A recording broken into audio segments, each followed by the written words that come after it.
Time for an hour's talk. I got a very special guest. This is Bobby Roth, who is one of the world experts in meditation.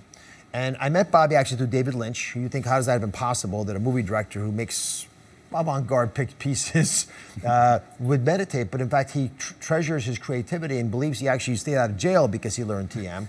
And then after Paul McCartney's and Oprah, who actually told me that she had her entire team learning from Bobby Roth about meditation because she valued the ability of these folks to become more creative by learning a tool that she felt was critical. I gave it to all my team. So years later, Bobby's got a great new book out that I'm very proud that he was able to put into all that wisdom in one spot that I want you all to have access to. And I'm going to ask Bobby to speak to you about how he takes all these really powerful people, these are titans of industry, but also folks who are dishwashers, and gets everybody to understand how deep inside them there's a calmness, a blissful space that we can all access. And as a doctor, and I know that it might help with heart disease, it might be beneficial with all those with back pain, pain conditions in general. In fact, for anxiety and depression, maybe one of the first things we should all be doing.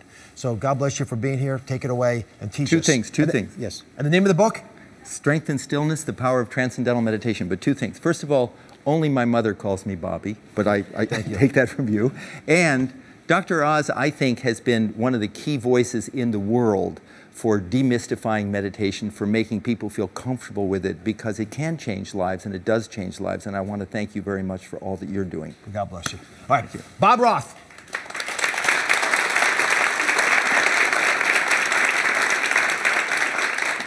I like to say, when you think of meditation, of a meditation teacher, I'm not that guy. I'm a skeptic. I can be cynical about stuff. I'm not into new age things. I like things to be scientific and practical and beneficial. I have my own religion. I don't need a new religion. So what I'm going to do is just take a few minutes here and explain what transcendental meditation is and is not. And why is it being used by so many captains of industry, so many moms with, single moms with kids at home, in hospitals, in banks, corporations, everywhere. Why? I like to use an analogy when I explain how meditation works. I like to say, you're on a little boat and you're in the middle of the ocean. And all of a sudden you get these 30-foot, 40-foot high waves.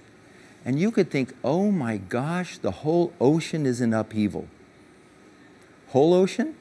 If you could do a cross-section out there, you'd realize that while you have these 30-foot waves, the ocean in reality is over a mile deep.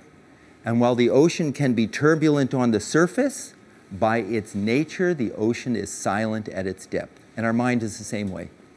Surface of our mind are like those waves. I like to call it the gotta mind. I gotta do this and I gotta do that and I gotta call him. And anybody have that?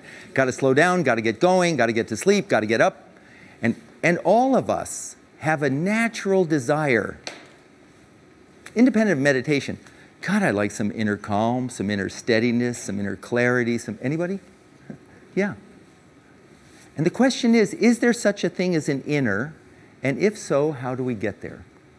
So when we talk about transcendental meditation or TM, we recognize that we have active thinking mind, surface noisy mind, but deep within every one of us is a level of our mind right now.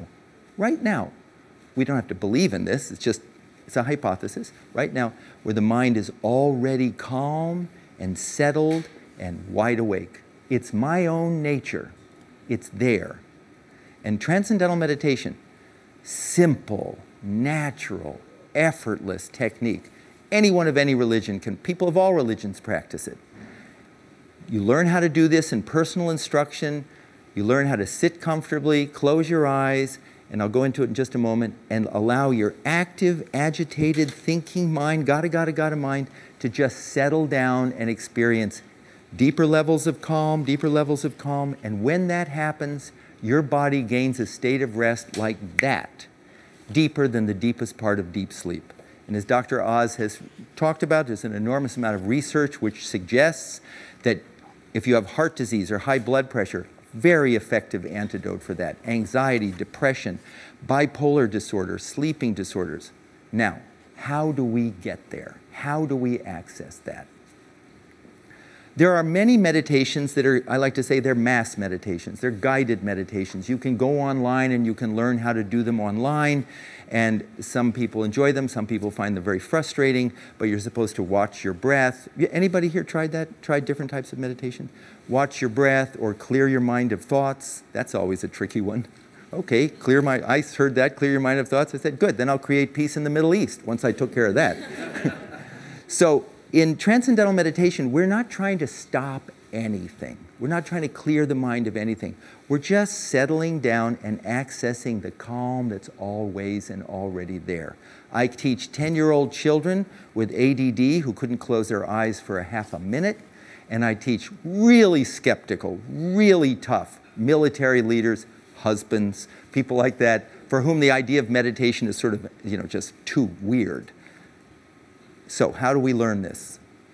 First, it's taught in personal instruction by a trained teacher. It's not in a group. And it's lovely to have your own teacher. They're specially certified. And you don't have to feel the pressure of in a group or something. They just takes about an hour to teach you how to do it. And then the next 3 days, about an hour a day, so about an hour a day over 4 consecutive days, you learn how to do this, you take it home with you, and you practice it for the rest of your life, sitting comfortably in a chair with your eyes closed. You can do it in a car, someone else is driving. You can do it in a plane. You can do it at home. The kids can be making noise. Someone says, how do you know when your 20 minutes are up? Look at your watch. You're not going anywhere.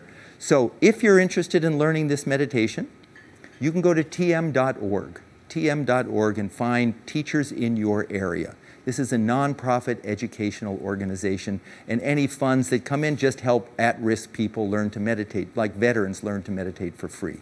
So what I want to do now is, you're not going to learn TM because that's personal instruction, but I'm going to show you something that we do that leads into the meditation. So sitting comfortably now, you don't have to worry about any thoughts. All right, just sitting comfortably, I'm going to have you close your eyes for about 10 seconds. Just close your eyes.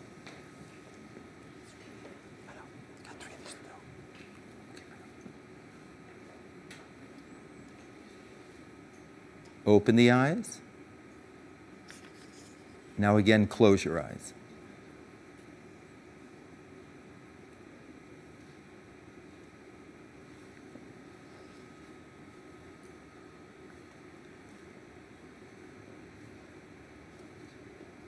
And open your eyes.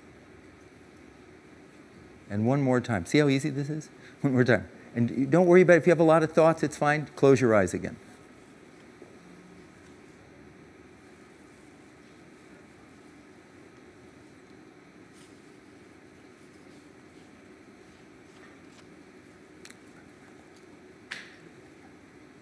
And open the eyes. Just sitting quietly, easily like that, we can start to feel a little ease. Think about if you had a technique to actually access that silence that lies within. I encourage you to go to tm.org, find out how to do this. It's a technique you can have for the rest of your life. I also ask